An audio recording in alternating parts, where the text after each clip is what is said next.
Text 30. Sadhi bhutadhi daivam mam sadhiyam cha viduhu.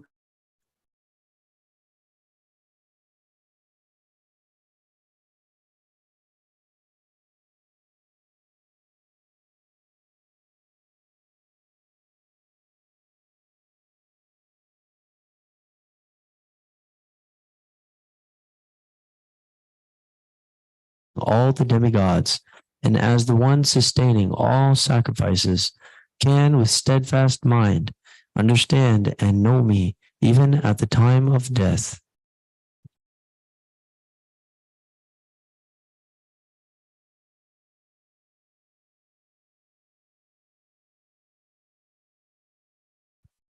Chapter 8, Text 1.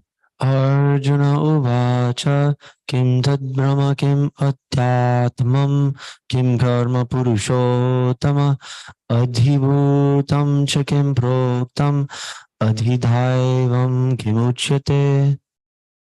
Translation. Arjuna inquired, O my Lord, O Supreme Person, what is Brahman? What is the Self? What are fruitive activities? What is this material manifestation? And what are the demigods? Please explain this to me. Text 2. Adhyagya katam kotra dehesmin madhusudana prayana kale cha katam gheyosi niyatatmabhi. Translation. How does this Lord of Sacrifice live in the body? And in which part does he live? O Madhusudana, and how can those engaged in devotional service know you at the time of death? Text 3. Shri Bhagavan Huvacha Aksharam Brahma Paramang Svabhavo Dhyatmam Uchyate Bhuta Bhavo Bhavad Karo Visarga Karma Sangyitaha. Translation. The Supreme Lord said, the indestructible, transcendental living entity is called Brahman, and his eternal nature is called the Self. Action pertaining to the development of these material bodies is called karma, or fruitive activities. Text 4. Adhibhutam ksharo bhava purushashchadhidhaivatam adhigyohang evatra Translation. Physical nature is known to be endlessly mutable. The universe is the cosmic form of the Supreme Lord, and I am that Lord represented as the Supersoul, dwelling in the heart of every embodied being. Text 5. Antikale chamameva smaran muktva kalevaram yaprayati samadbhavam yati nastyatra samshayaha. Translation. And whoever at the time of death quits his body, remembering me alone, at once attains my nature. Of this there is no doubt. Text 6.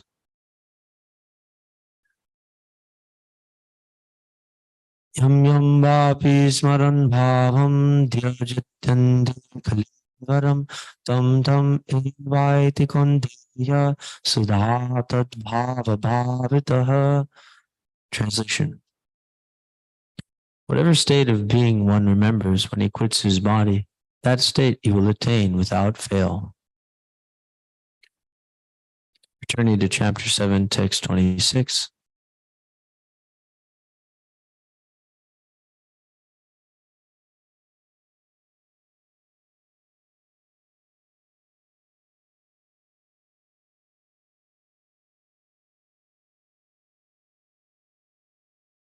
Translation. O Arjuna, as the Supreme Personality of Godhead, I know everything that has happened in the past, all that is happening in the present, and all things that are yet to come. I also know all living entities, but me no one knows. Report. Here the question of personality and impersonality is clearly stated. If Krishna, the form of the Supreme Personality of Godhead, is considered by the impersonalists to be Maya, to be material, then he would, like the living entity, change his body and forget everything in his past life. Anyone with a material body cannot remember his past life, nor can he foretell his future life, nor can he predict the outcome of his present life. Therefore, he cannot know what is happening in past, present, and future. Unless one is liberated from material contamination, he cannot know past, present, and future. Unlike the ordinary human being, Lord Krishna clearly says that he completely knows what happened in the past, what is happening in the present, and what will happen in the future. In the 4th chapter, we have seen that Lord Krishna remembers instructing Vivasman, the sun god, millions of years ago. Krishna knows every living entity because he is situated in every living being's heart as the Supersoul. Despite his presence in every living entity as Supersoul, and his presence beyond the material sky as the Supreme Personality of Godhead, the less intelligent cannot realize him as the Supreme Person. Certainly, the transcendental body of Sri Krishna is not perishable. He is just like the sun, and Maya is like the cloud. In the material world, we can see that there is the sun and that there are clouds and different stars and planets. The clouds may cover all these in the sky temporarily, but this covering is only apparent to our limited vision. The sun, moon, and stars are not actually covered. Similarly, Maya cannot cover the Supreme Lord. By his internal potency, he is not manifest to the less intelligent class of men. As it is stated in the 3rd verse of this chapter, out of millions and millions of men, some try to become perfect in this human form of life, and out of thousands and thousands of such perfected men, hardly one can understand what Lord Krishna is. Even if one is perfected by realization of impersonal Brahman or localized Paramatma, he cannot possibly understand the Supreme Personality of Godhead, Sri Krishna, without being in Krishna consciousness.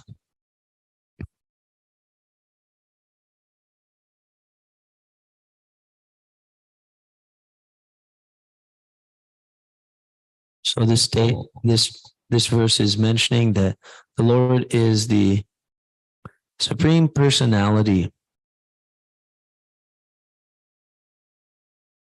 and he is knowing past, present, and future. Whereas he knows everybody, and him no one knows. In the purport, we can understand that no one knows him except for those in Krishna consciousness. Of course, the Lord can't be known in totality, but as much as he reveals himself, then he can be known. Right? So if the Supreme Unlimited Person reveals to his infinitesimal parts some infinitesimal or some information about his unlimited nature, then they can understand that by his grace. Or in other words, when you meet somebody and they tell you about themselves, then you can know everything about them. Right? According to how much they tell you. We may not be able to understand everything, but however much they reveal, that we can understand. And we can understand perfectly, because the perfect authority, right, on Krishna is Krishna. He's the supreme knower of everybody and everything. He's the owner of all opulences, including knowledge. His body is Sat Chit Ananda Vigraha, so he's full of knowledge. And we, being infinitesimal portions of him, we have a tendency to be covered by Maya. We're Tatashta Shakti, so we have a tendency to be covered by the cloud of illusion, and we misidentify with the material nature, which is but the separated material energy, external energy of Krishna, of the Lord. So we're in that marginal position where we have a tendency to become conditioned. We're very infinitesimal. So we have a tendency to become extinguished, just like a small spark from the major fire. The Lord is not like this. In the text that preceded this text, chapter 7, text 25, Krishna is in the same vein describing that he is not to be understood by the foolish and unintelligent, the mudho, right? The foolish, mudha. Right? Mudho yang na bidhanati. Right? This about myself or myself, I cannot be understood by the foolish persons. He's covered by his internal potency, yoga maya. So this text 26 is more in that same vein. Prabhupada mentioned an example from the 4th chapter that Krishna is fully conscious of his having taught the sun god Vivasvan. So we can understand that at the time of the Bhagavad-gita, Krishna was in his, according to, our information, Krishna was less than 100 years, as far as I understand. But he was up there because he had grandchildren. There was some of the participants in the battle of Kurukshetra were descendants of Krishna's descendants like that. So it had gone some time. But even so, the sun god had received this knowledge millions of years prior. So according to our understanding, or the understanding from Arjuna's point of view, they were actually peers. So that's stated. And actually Krishna or Arjuna asks, he shares his doubt. He says, hey, let's be real. We're cousin brothers, we are very closely related, friends, intimate associates. And we grew up together. So what are you talking about? You instructed the sun god. So in the Vedic times, these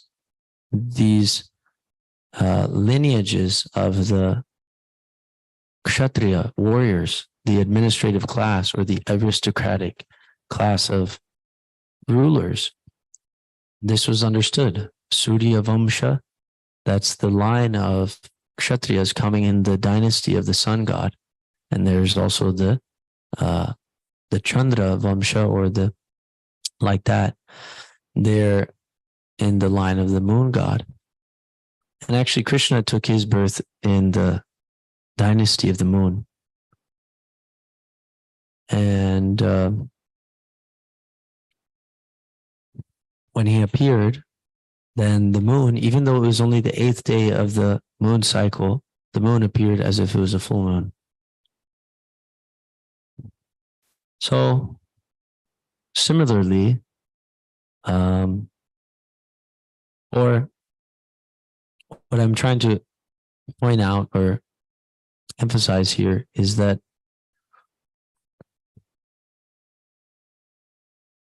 the Lord had remembrance of his participating in pastimes and activities millions of years before, millions of years before. So he does not forget. So that was stated. Krishna actually explained that to Arjuna. So from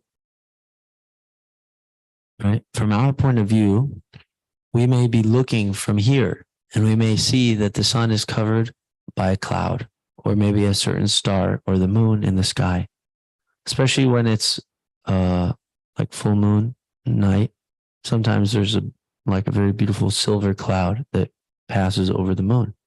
And it's very obvious that the moon is being covered. And in maybe a short time, then the moon is uncovered. And it's very bright. It's brilliant. Little disc in the sky. So it may appear, right? It may appear that he's being covered. It may appear that Lord Krishna has taken on a material body made of the material energies, but actually it's not a fact. He can never be covered. He is the superintendent of the material energy, right? Maya dhakshena prakriti suyate sacharacharam hetuna nena kontya jagat vipari vartate. That he states that he's never, or this material nature is working under his superintendence. And from it, there are coming all moving and unmoving beings, all embodied living entities, right? And the superintendent can never be covered by his creation. Only a very unintelligent person can be superseded by his own creation.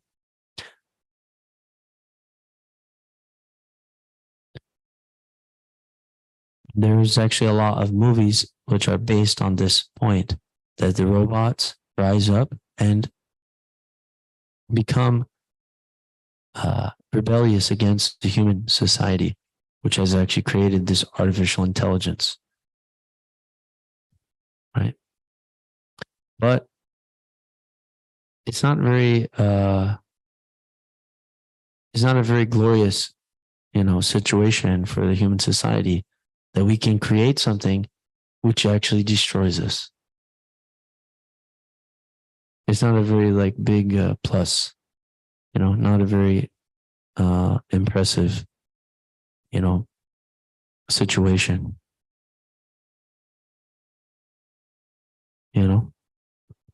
that there's a risk that we may do something which is so disastrous that, we may create something which is so destructive that we ourselves may be put into danger by our own creation. But Krishna is not this. He doesn't have this type of intelligence. He's a completely perfect person, He's not like us. So he doesn't make any mistakes like that.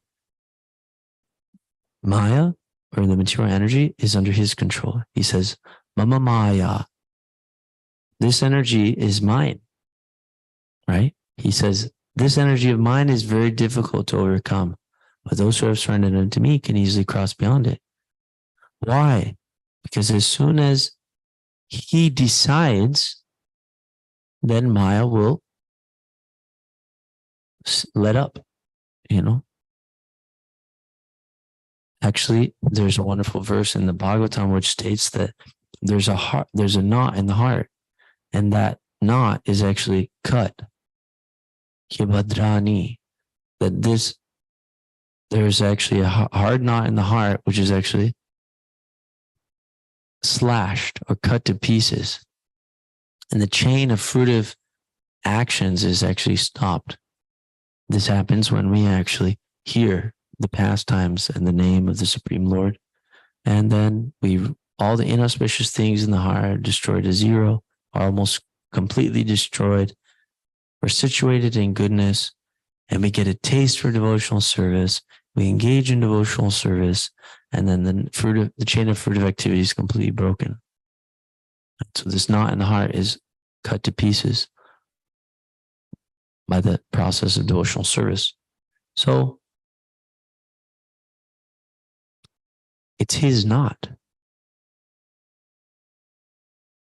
right? In one sense, he tied it because we wanted it tied. Our improper desires, he has placed us into this illusion, right? And he's simply reciprocating with our desires, right? Man proposes, God disposes. So he's reciprocating with our improper desires. Therefore, we had to come here. We're here now. We're embodied in these bodies, which are actually very uncomfortable, type of vehicles. And everybody wants to be free. Everybody wants to be in, have full freedom and full license to express themselves and to move and to act and to feel and to speak and to love. And we're being limited by this contaminated body and mind and intelligence and our false identification with such temporary things. So the Lord has reciprocated with us, and he has let us act in such a way that we become more and more entangled in the material energy, because he's a super soul sitting within the heart. If we want to act in a vicious way, or we want to perform vikarma, we want to act we want to perform activities which should not be done, then he allows us. Because otherwise, how will there be free will? What's the meaning of independence? What's the meaning of being my own person, individuality, right? And how can there be a question of love without individuality? If I have to love somebody by force, then where's the question of love? Love is a voluntary giving of oneself in service to another. It's voluntary, right? What's amazing about this process of Krishna consciousness is even though we aren't voluntarily rendering service to the Lord,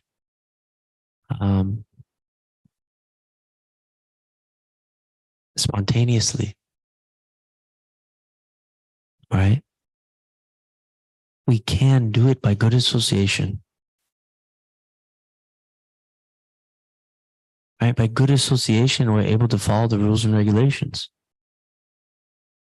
Persons who are on that platform of seriously, spontaneously serving the Lord voluntarily with heart, soul, mind, manasa deha geho jo kichumor arpilu thue pade nanda kishore. My body, my mind, my house, my home, my family, my friends, everything for you, beautiful son of Nanda Maharaj. Right? By associating with such people, aka the spiritual master coming in disciplic succession, after having developed a proper relationship with such a person and getting faith by their association, one can perform the rules and regulations of bhakti yoga and advance in spiritual consciousness. And the natural result is that one's spontaneous love for Krishna is awakened. That dormant love for Krishna is awakened. It's stated that within the heart of every living entity is Krishna Prem. There it rests. And it just has to be more or less awakened or agitated. It's in a dormant state, right? And that's also stated in the Chaitanya Charitamrita that by association, we're wandering up and down. We're the ones that are conditioned. And Krishna is free. Krishna is completely free from the modes of nature. He can come in and out, right? Just as he wants. It's his Maya. There's an amazing analogy, which is so awesome. There's a spider, and the spider can produce a web from its own body. Then he plays on the web, completely free from the web's sticky influence. Then he can wrap up the web and go whenever he wants.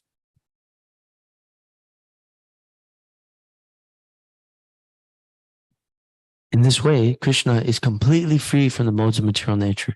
He's never affected, right?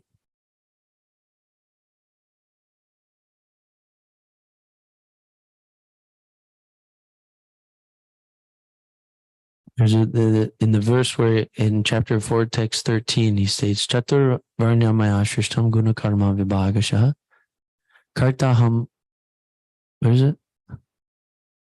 Tasam Tasyaham Nigraham Manye Kartaham Iti Manyate. No. Well, he states that he's a non-doer, right? Or he is not affected by such, such classes of, the Varnas. So even though he's the creator of the system, he's still a non-doer.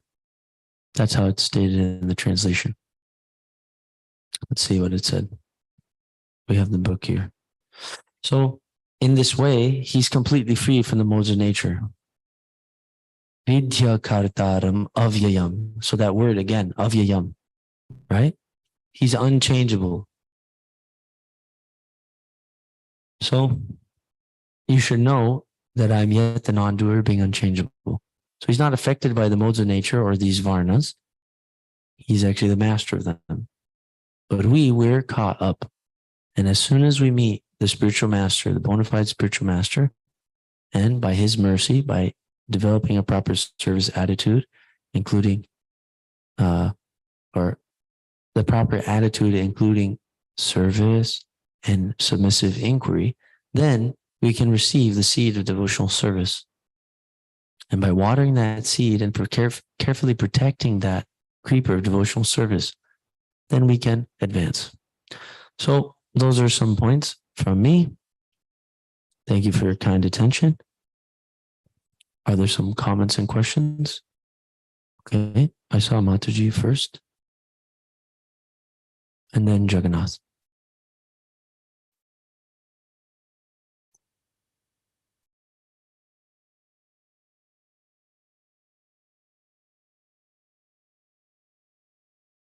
Hare Krishna. I have a question. So on 725, Krishna talks about his Yoga Maya.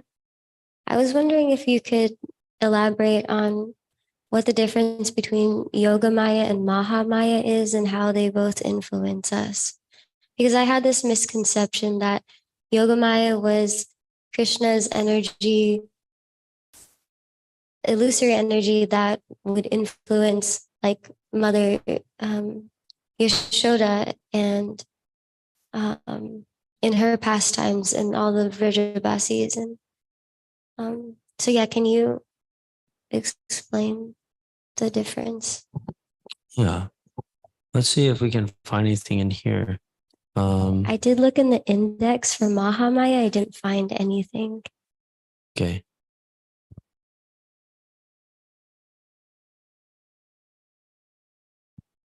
Did you have Prabhu?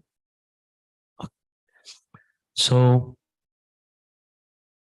this Yogamaya curtain is also mentioned in the 15th chapter of the Gita. I'm reading from the purport. The Supreme Personality of Godhead in his transcendental form of bliss and knowledge is covered by the eternal potency of Brahmajyoti, and the less intelligent impersonalists cannot see the Supreme on this account. Also in the Srimad Bhagavatam 10.14.7, there's this prayer by Brahma, quote, O Supreme Personality of Godhead, O Super Soul, O Master of all mystery, who can calculate your potency and pastimes in this world? You are always expanding your eternal potency, and therefore no one can understand you. Learned scientists and learned scholars can examine the atomic constitution of the material world, or even the planets, but still they are unable to calculate your energy and potency, although you are present before them. End quote. The Supreme Personality of Godhead, Lord Krishna, is not only unborn, but he is avyaya, inexhaustible. His eternal form is bliss and knowledge, and his energies are inexhaustible. So this Yogamaya curtain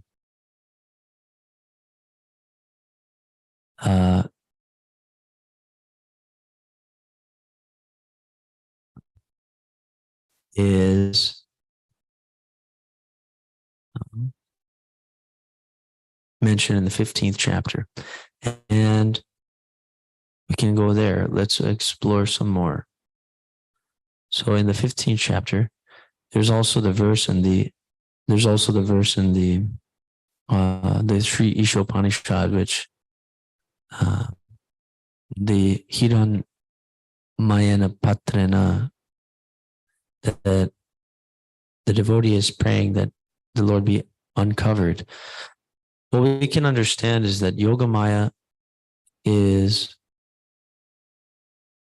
Mahamaya is Yogamaya in one sense, but Mahamaya is a word that we usually use to distinguish the material energy. So in the 15th chapter,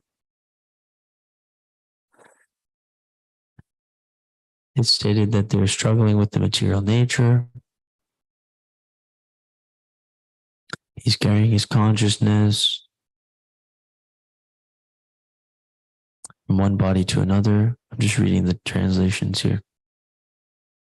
He's taking different sets of gross bodies.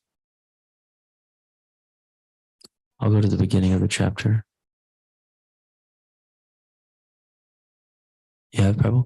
Yes, Rishikumar Prabhu. Good. Please read it.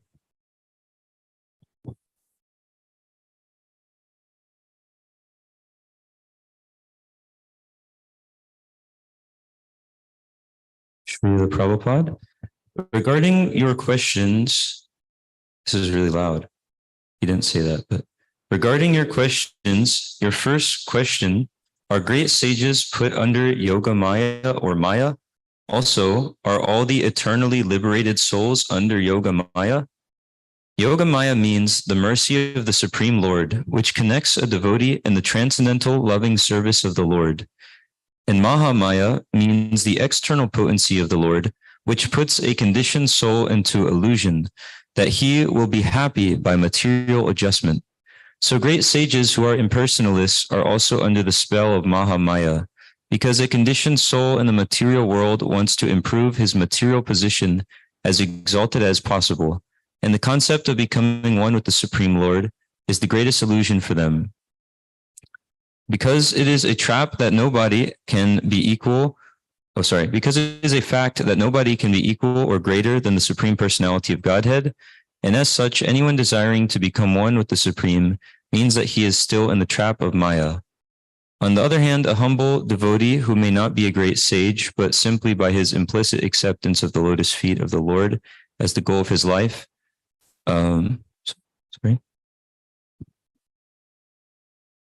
Okay, I read that right. Sorry, it just sounded. On the other hand, a humble devotee who may not be a great sage, but simply by his implicit acceptance of the lotus feet of the Lord as the goal of his life, means that he is under the protection of Yoga Maya. I think this will clear the idea. Yeah. So that's always been there, that in this verse, Prabhupada uses the phrase Yoga Maya. He puts it there, and that's how Krishna describes it. But there's a difference, which Prabhupada is describing in this letter, which is more or less stating that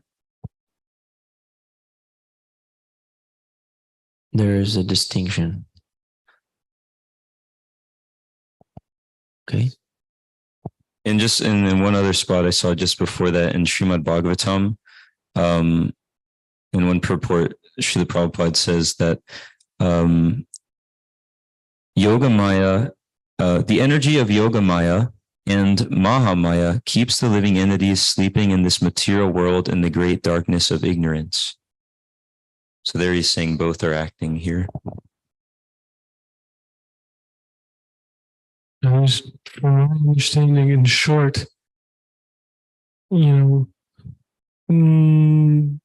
Maya and Mahamaya, they're both the covering energies of the Lord, and the Jivas are subordinate to the Lord. So he uses these energies to control the Lord, and we have to either be under the control of Mahamaya or Yoga Maya.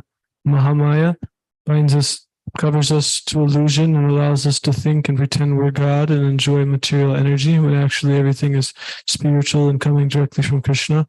And Yogamaya, it covers us in a different way. Whereas instead of, Mother Yashoda, if she wasn't covered by Yogamaya, then she would see this is the Lord. I can't chase him with a stick. I have to bow down and worship him.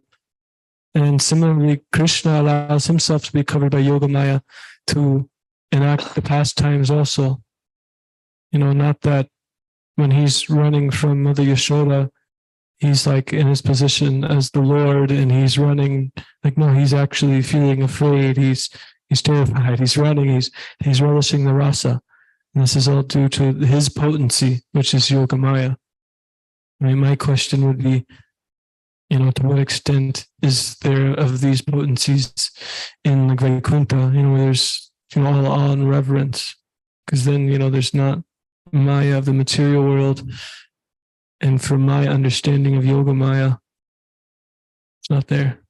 I don't know. It's something to research, question to ask. Mm-hmm. So, Yogamaya is the principal energy. Like, we understand that his internal Krishna's energies are all spiritual energies, actually, or at their essence, and then from there the mature energies come. Just like, we can understand that Krishna's internal pleasure potency, the Hladini Shakti. The Hladini Shakti is personified by Srimati Radharani. And then she is she's the master of this Yogamaya. And if we're under her protection, right, that's stated later that the divine souls who are under protection of the internal potency, or the great souls who are under the protection of the internal energy,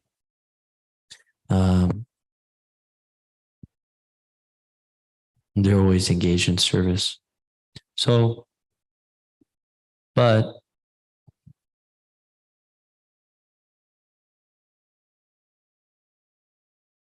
this energy is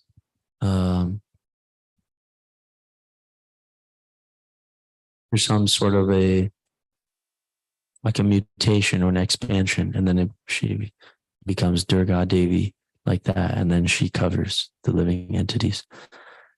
So if we have any more, then we may be able to research that exactly how, if we study the personalities, Radharani is related to Durga like that, then we can go more into the, but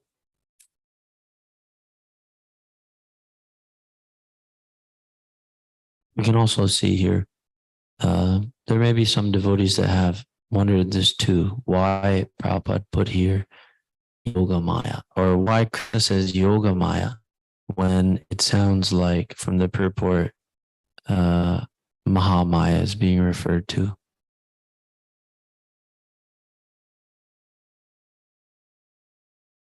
In one sense,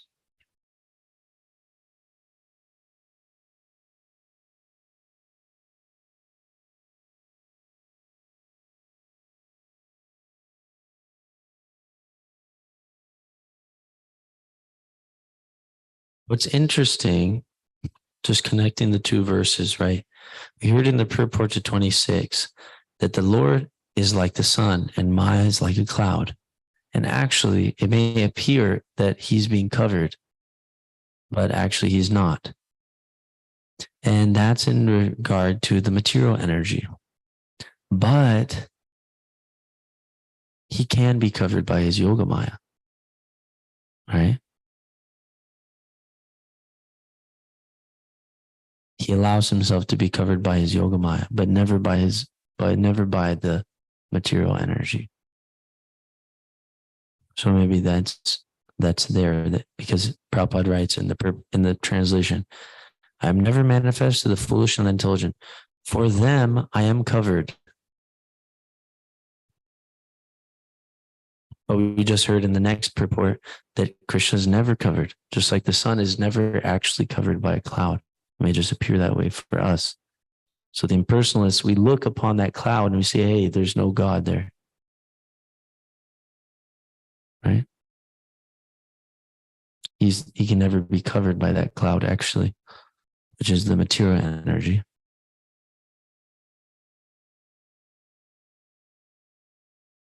So maybe some more research to be done. Thank you for tolerating. It's a good question. Thank you so much. Okay. So do we have something else? So there's something? Jagannath Prabhu is next.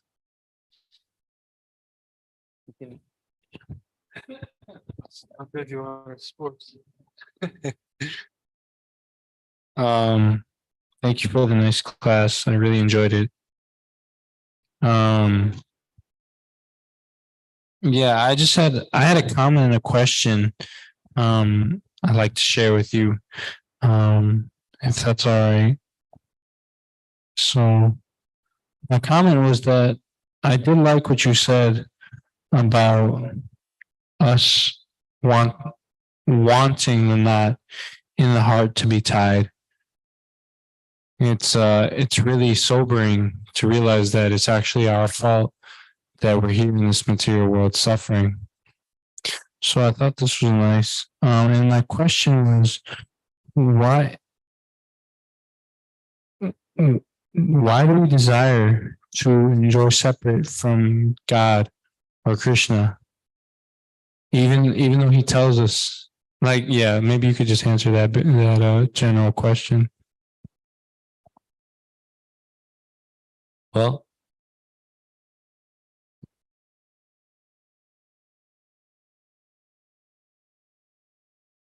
it boils down to envy. We don't want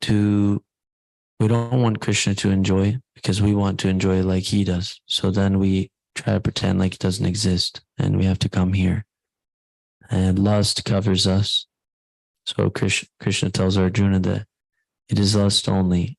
So why we do something which we know isn't actually good for us? It is lust only. So that's the main thing. It was desire that sent us here, and it's desire that can send us back. Okay, thank you so much. Srimad Bhagavad-gita ki jai, Srila Prabhupada ki jai. All glories to the assembled devotees.